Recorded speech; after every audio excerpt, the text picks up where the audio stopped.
Le train s'éloigna dans un nuage de poussière et de fumée de diesel. Il laissa Clara Monroe seule sur le quai. Elle n'avait qu'un vieux sac de voyage et une lettre qui lui avait tout promis. Elle avait 18 ans. C'était une fiancée par correspondance qui avait parcouru 800 miles pour épouser un homme qu'elle n'avait jamais rencontré. Thomas Whitfield avait scruté son visage pendant moins de 30 secondes. Puis, il lui avait tourné le dos et était parti sans un mot. Pas d'explication, pas d'excuse. Juste le soleil brûlant du Montana qui tapait sur ses épaules et la lente réalisation qu'elle n'avait nulle part où aller.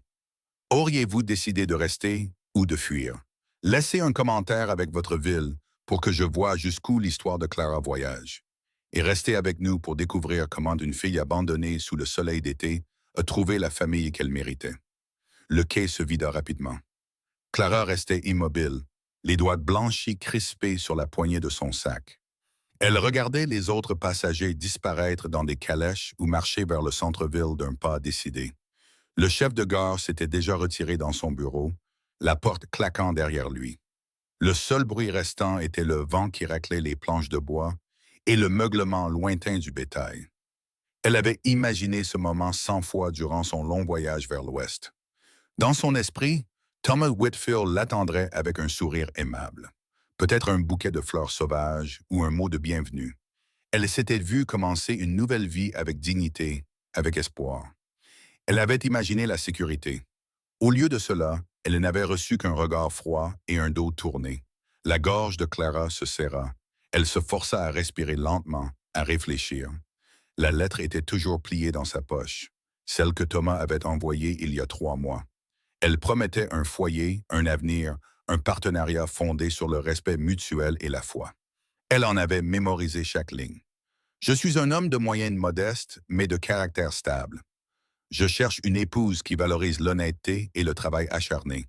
Si vous le voulez bien, je vous retrouverai à la gare le 15 juin.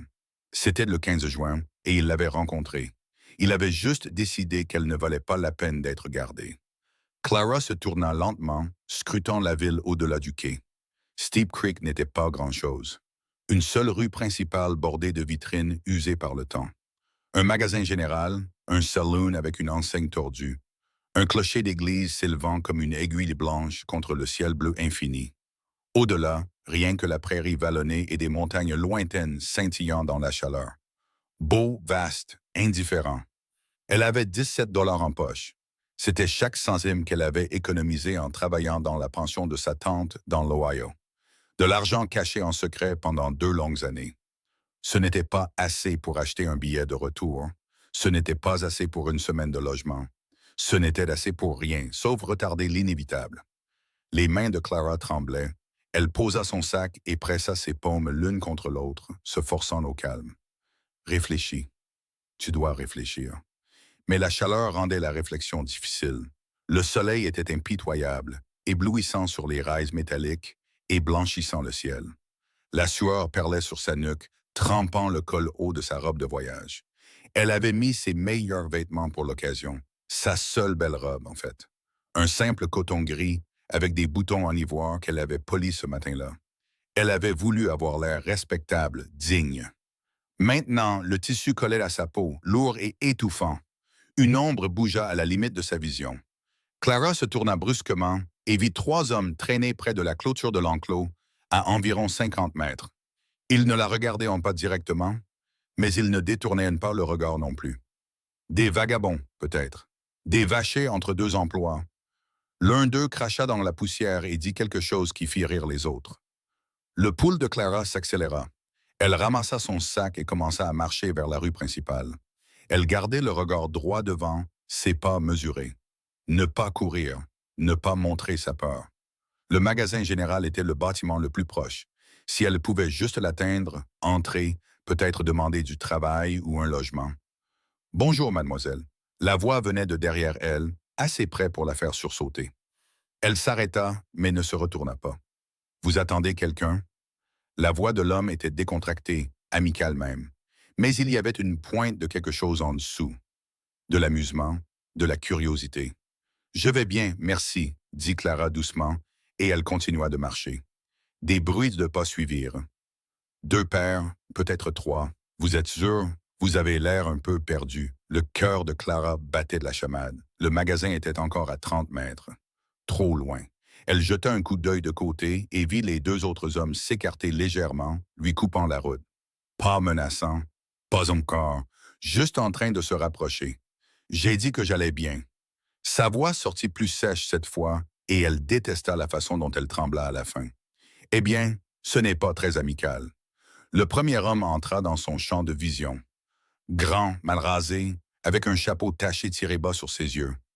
On est juste de bons voisins. On offre de l'aide à une dame dans le besoin. Clara s'arrêta de marcher. Elle se tourna pour leur faire face, serrant son sac à deux mains. « Je n'ai pas besoin d'aide. » L'homme sourit. Ses dents étaient jaunes. « Vous êtes peur? Parce qu'on dirait que quelqu'un vous a laissé planter sur ce quai toute seule. Ça ne semble pas correct. » Son visage brûlait. Il avait observé. Ils avaient tous observé. « Laissez-moi tranquille, dit-elle. » Elle fut mortifiée quand sa voix se brisa.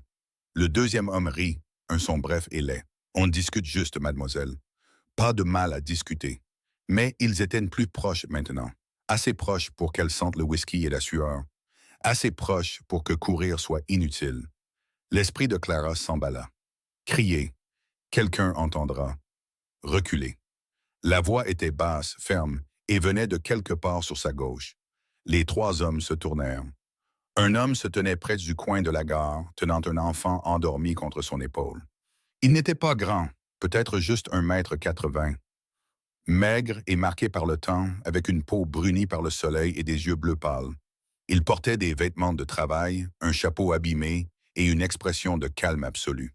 Mais il y avait quelque chose dans sa posture, quelque chose d'immobile et d'inflexible qui fit hésiter les vagabonds. « Ce ne sont pas tes affaires, Cole, » dit le grand homme, « ça l'est maintenant. » L'homme appelé Cole bougea légèrement, ajustant le poids de l'enfant sans quitter les trois hommes des yeux. « Partez !» On ne faisait rien. J'ai dit « Partez !» Le silence s'étira. L'enfant remua dans les bras de Cole, murmurant quelque chose de doux et d'endormi. Il lui toucha le dos doucement, l'apaisant sans baisser les yeux. Le grand homme cracha par terre. « D'accord, ça ne valait pas la peine de toute façon. » Il fit un signe de tête aux autres et ils s'éloignèrent vers le saloon en marmonnant des jurons. Clara les regarda partir, son pouls toujours rapide. Ses mains tremblaient si fort qu'elle dut les serrer en poing pour le cacher. L'homme appelé Cole attendit que les vagabonds disparaissent dans le saloon. Puis il se tourna vers Clara. « Vous allez bien? » demanda-t-il doucement. Elle hocha la tête, puis secoua la tête. Elle sentit les larmes piquer, chaudes et humiliantes, au coin de ses yeux, et hocha la tête à nouveau. « Oui, merci. » Il l'étudia un instant. Pas comme Thomas Whitfield l'avait fait avec un jugement froid, mais avec une évaluation calme. Puis il jeta un coup d'œil au sac, au quai vide derrière elle, à la voie ferrée s'étendant vers l'est. « Vous attendez quelqu'un? » demanda-t-il. « Non. » Le mot sortit plat et définitif. « Plus maintenant. » Il n'insista pas, hocha juste la tête lentement, comme si cela suffisait. L'enfant dans ses bras bougea encore, et Clara aperçut son visage. Une petite fille, peut-être 5 ou 6 ans, avec des cheveux blonds emmêlés et des joues rouges. Elle dormait profondément, sa petite main recroquevillée contre la poitrine de l'homme. « Elle va bien? » demanda Clara doucement. « Juste fatiguée. Nous sommes en ville depuis l'aube. » Il fit une pause, puis ajouta. « Je suis Ethan Cole. Voici ma fille Molly, Clara Monroe. » Tanner hocha la tête une fois, une petite reconnaissance. Puis il regarda au-delà d'elle vers la ville, la rue vide, la longue étendue de prairies. Quand il parla à nouveau, sa voix était prudente. « Vous avez un endroit où aller? » La gorge de Clara se serra. Elle pensa à mentir. Elle pensa à dire qu'elle avait de la famille qui l'attendait, un plan, un avenir qui n'impliquait pas d'être bloqué au milieu du Montana avec $17. Au lieu de cela, elle dit « non ». Ethan resta silencieux un long moment. Molly remua et fit un petit bruit de protestation. Il ajusta son poids à nouveau, ses mouvements habitués et doux. Finalement, il regarda Clara. « J'ai un ranch à environ 1 heure au nord d'Icy, dit-il. C'est juste moi et Molly. J'aurais besoin d'aide à la maison. Cuisine, ménage, s'occuper d'elle quand je travaille. C'est temporaire, juste jusqu'à ce que vous sachiez ce que vous voulez faire ensuite. » Clara le fixa. « Vous ne me connaissez pas. » « Non, admit Ethan. mais vous êtes bloqué et j'ai besoin d'aide. Ça semble être un échange équitable. Ce n'était pas un échange équitable. Ils le savaient tous les deux. Il lui offrait un abri, la sécurité, une bouée de sauvetage. Et il ne demandait rien en retour sauf le travail qu'elle avait fait toute sa vie. La fierté de Clara voulait qu'elle refuse, mais son instinct de survie était plus fort. Pourquoi? Demanda-t-elle doucement. Ethan baissa les yeux vers Molly, puis regarda Clara. Parce que vous laisser ici n'est pas juste. C'était la réponse la plus simple au monde, et peut-être la seule qui comptait. Clara prit une inspiration. D'accord, le chariot d'Ethan était garé derrière le magasin général. Une vieille chose fonctionnelle avec des côtés en bois usés et 2 chevaux robustes attendant patiemment à l'ombre. Il installa Molly dans un nid de couverture à l'arrière, bordant une petite courte pointe autour de ses épaules. L'enfant ne se réveilla pas. Clara monta sur le siège à côté de lui, posant son sac à ses pieds. Ethan prit les rênes, fit claquer sa langue doucement, et les chevaux avancèrent. Ils quittèrent Steep Creek en silence. La route vers le nord n'était guère plus qu'une paire d'ornières traversant la prairie. Elle serpentait devant des champs d'herbes sauvages qui ondulaient comme de l'eau dans le vent. Le ciel s'étendait à l'infini au-dessus d'eux, si bleu qu'il faisait mal aux yeux. Au loin, les montagnes s'élevaient, sombres et déchiquetées, leurs sommets encore touchés par la neige. Clara n'avait jamais vu autant d'espace. De retour dans l'Ohio, le monde semblait petit et bondé. Des rues étroites, des pièces exiguës. Ici, le silence était si vaste qu'il lui faisait teinter les oreilles. Ethan ne parlait pas. Il gardait les yeux sur la route, sa posture détendue mais alerte. Clara l'étudia du coin de l'œil, la ligne forte de sa mâchoire, les callosités sur ses mains. Il ressemblait à un homme qui avait passé toute sa vie à travailler sous le soleil. Marqué par le temps, stable, solitaire peut-être. « Quel âge a-t-elle » demanda finalement Clara en désignant Molly. « 6 ans, dit Ethan. Elle vient d'avoir 6 ans le mois dernier. Elle est magnifique. » Une lueur traversa son visage, de la fierté peut-être, ou de la douleur. Elle ressemble à sa mère. Clara se figea, le passé composé, ressemblait à sa mère. « Je suis désolée, dit-elle doucement. Ethan ne répondit pas, gardant les yeux sur la route. Ils roulèrent en silence pendant un autre mile. Puis Molly remua à l'arrière, murmurant quelque chose. Ethan jeta un coup d'œil par-dessus son épaule, et son expression s'adoucit d'une manière qui fit mal au cœur de Clara. « Elle ne se souvient pas beaucoup d'elle, dit-il doucement. Rebecca, ma femme, est morte quand Molly avait 2 ans. La fièvre. C'est arrivé vite. Les mains de Clara se serrèrent sur ses genoux. Ça a dû être dur. Ça l'était. La voix d'Ethan était plate, factuelle. Ça l'est toujours. Certains jours, il ne dit rien d'autre. Et Clara n'insista pas. Elle comprenait le deuil. Elle comprenait la façon dont il restait silencieux et lourd dans la poitrine. Le ranch apparut lentement, s'élevant de la prairie comme quelque chose de planté et d'obstiné. Ce n'était pas grand. Une maison à 2 étages avec un porche couvert, une grange, quelques dépendances, et un corral où une douzaine de chevaux broutaient à l'ombre. Tout semblait solide mais fatigué, comme si cela avait été construit par quelqu'un qui s'en souciait, puis laissé à l'abandon. Ten arrêta le chariot près de la maison. Molly était réveillée maintenant, clignant des yeux. Quand elle vit Clara, elle devint très immobile, ses yeux bleus incertains. « Molly, voici Mademoiselle Monroe, » dit Ethan doucement. « Elle va rester avec nous quelque temps pour aider à la maison. » Molly ne répondit pas. Elle fixa juste Clara. Clara offrit un petit sourire. « Bonjour, Molly. » La petite fille enfouit son visage contre l'épaule de son père. Ethan soupira doucement et la descendit du chariot. « Elle est timide avec les étrangers. Donnez-lui du temps. » Clara hocha la tête, bien que le mot « étranger » lui fit mal au cœur. C'est ce qu'elle était, une étrangère dans la maison de quelqu'un d'autre. Ethan la conduisit à l'intérieur. La maison était simple mais propre. Des murs blanchis à la chaux, des planchers en bois.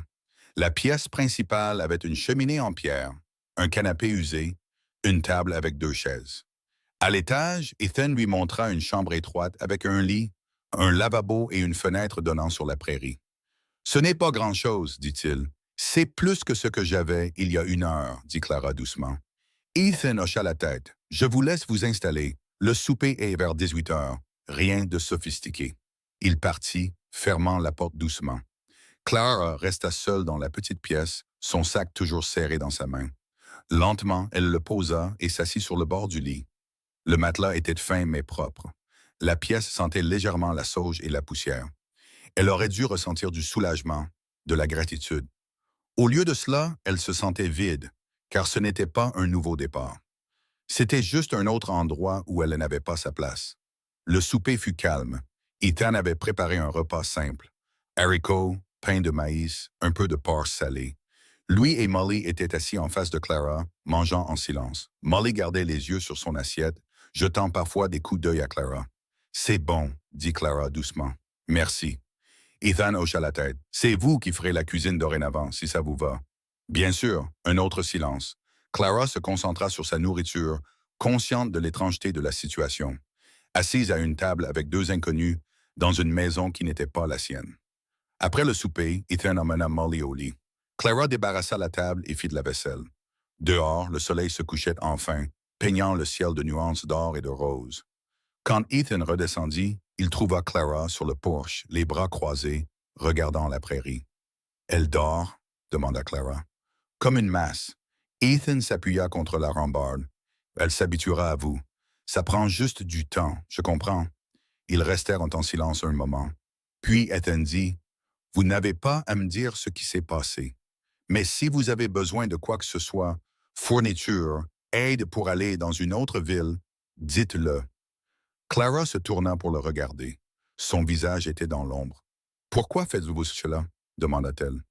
Ethan resta silencieux un long moment. Quand il parla enfin, sa voix était basse. « Parce que je sais ce que c'est d'être seul et je ne souhaiterais cela à personne. » La gorge de Clara se serra.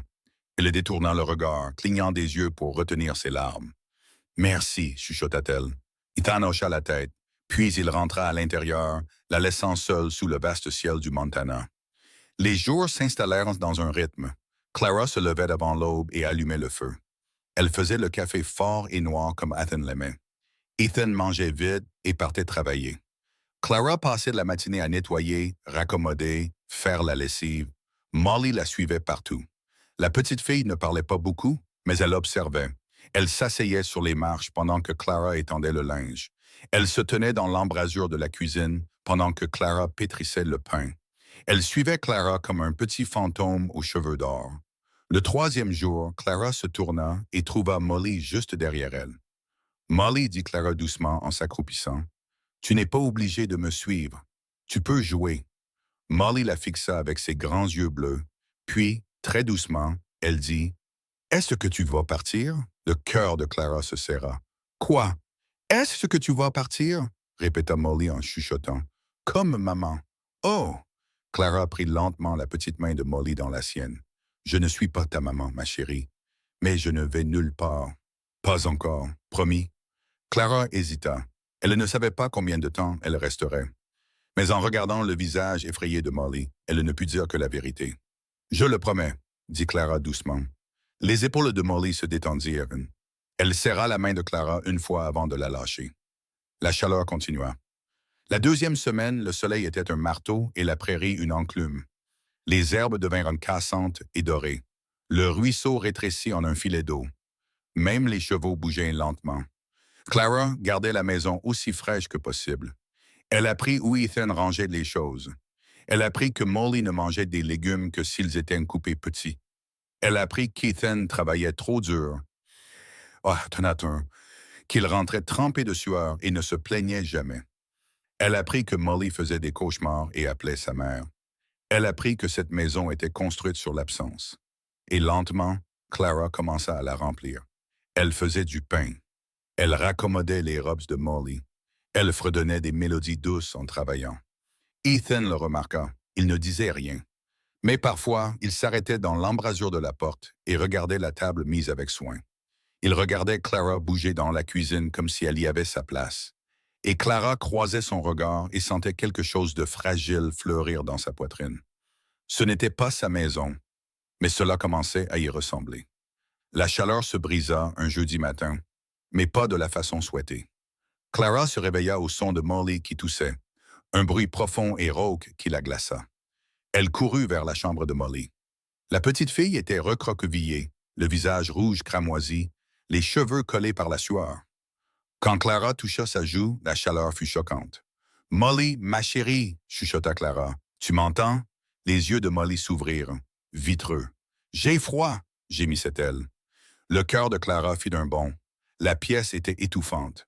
Je vais chercher ton papa. Je reviens tout de suite. Elle trouva Ethan déjà réveillé. Il leva les yeux et se figea en voyant son visage.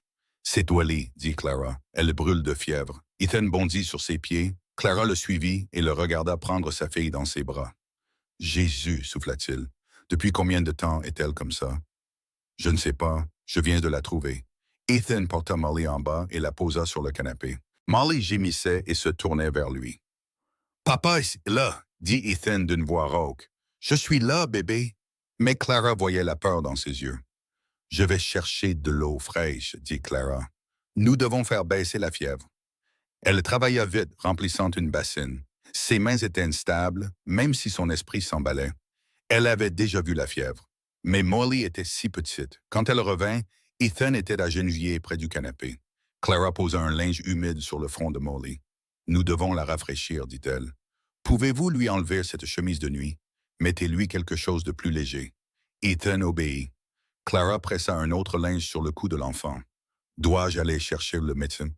Le médecin? Demanda Ethan. Où est-ce le plus proche? Steep Creek. 1 heure de route. Clara regarda le visage rouge de Molly. 2 heures minimum. Allez-y, dit Clara. Je resterai avec elle. Ethan hésita, déchiré. Clara croisa son regard. Je ne laisserai rien lui arriver, dit-elle. Je le promets. Ethan hocha la tête, serra la main de sa fille et courut vers la porte. Clara entendit le galop s'éloigner. Puis il n'y eut plus que le silence et la respiration difficile de Molly. Elle travailla sans relâche pendant l'heure suivante, changeant les linges frais, murmurant des mots doux. La fièvre montait. Molly commença à s'agiter, appelant sa mère d'une voix désespérée. « Chut, ma chérie !» chuchotait Clara en la tenant contre elle. Je suis là, le petit corps de Molly brûlait comme une braise. Les yeux de l'enfant se révulsèrent. Le cœur de Clara battait la chamade, mais elle garda sa voix stable. « Tu vas aller bien », répétait-elle comme une prière. « Ton papa va revenir. » Mais le soleil montait et Ethan ne revenait pas.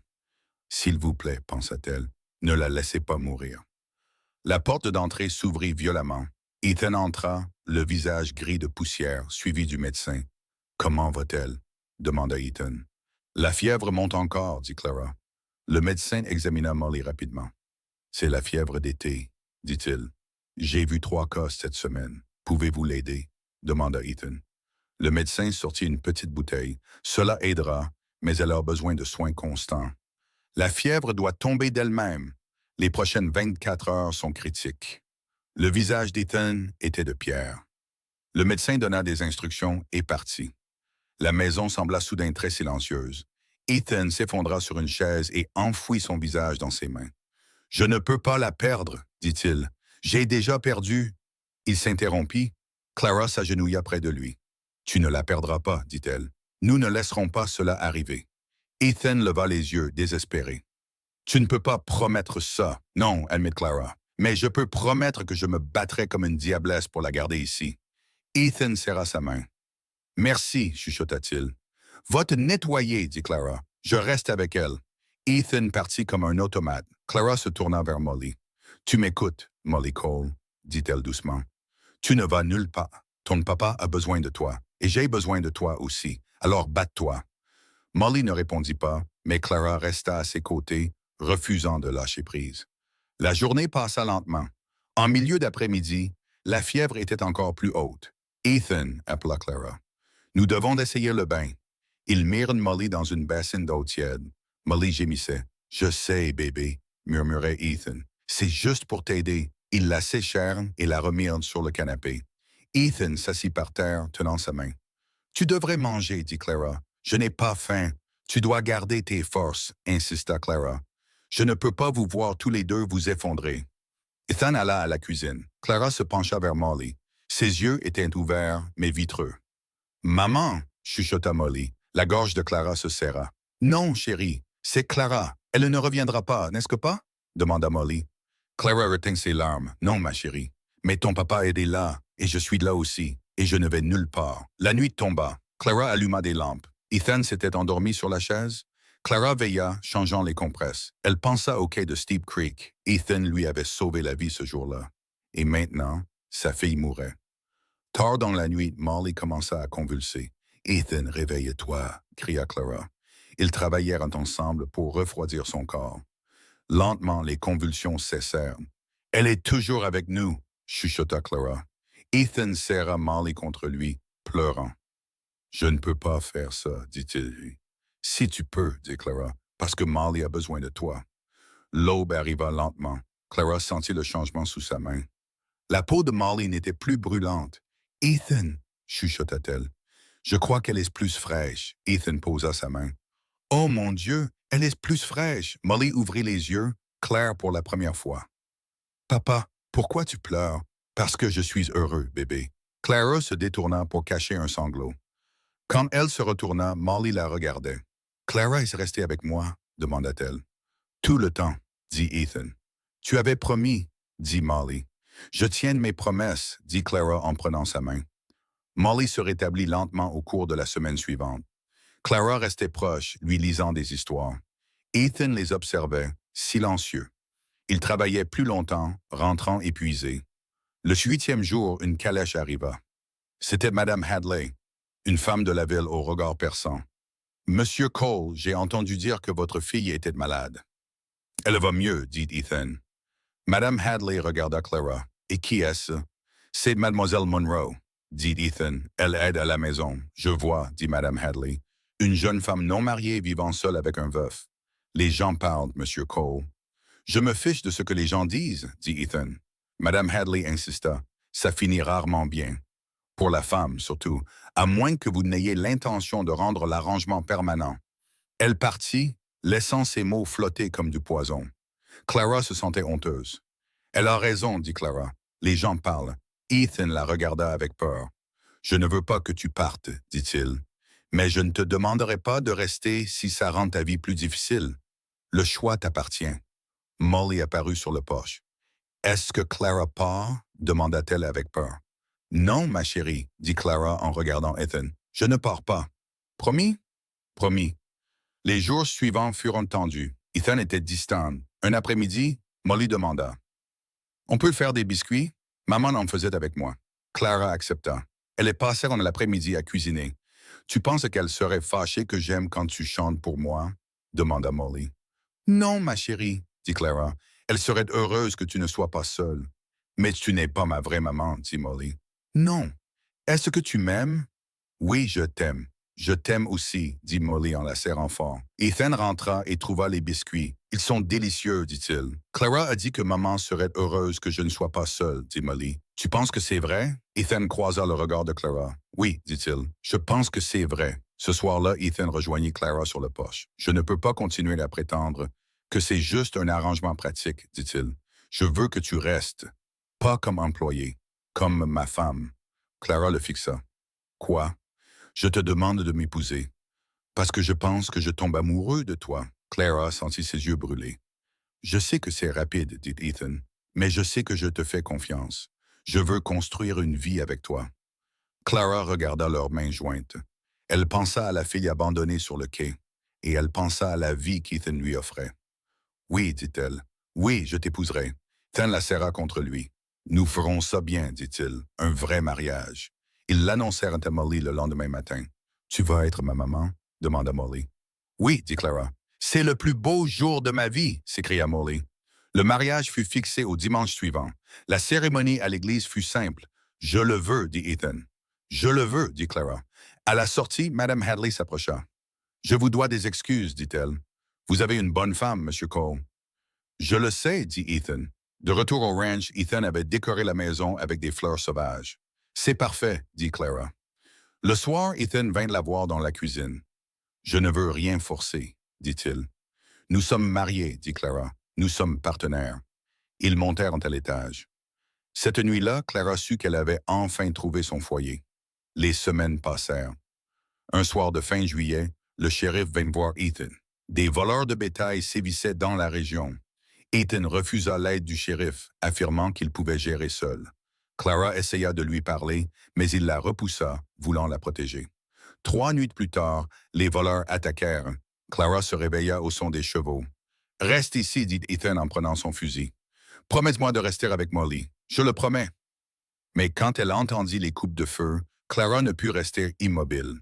Elle barricada la porte de Molly, prit un pistolet et sortit. Elle vit un cavalier se diriger vers la maison. « Arrêtez-vous » cria-t-elle. Elle tira, manquant l'homme mais l'effrayant suffisamment pour qu'il s'enfuit. Les voleurs, surpris par la résistance, détalèrent Ron. Ethan courut vers elle, furieux et terrifié. « Tu avais promis de rester à l'intérieur. » « J'ai eu peur, pleura Clara. Il la serra contre lui. « Je t'aime, dit-il. Je t'aime aussi. » L'automne arriva. Clara tomba enceinte. Ils eurent un fils, William, né pendant une tempête de neige. Molly était une grande sœur dévouée. Le printemps revassin, Clara regarda sa famille dans la cour. Elle pensa à la fille qu'elle était un an plus tôt. Elle avait trouvé quelque chose de bien meilleur que ce qu'elle avait imaginé. Elle était chez elle, finalement complètement irrévocablement chez elle,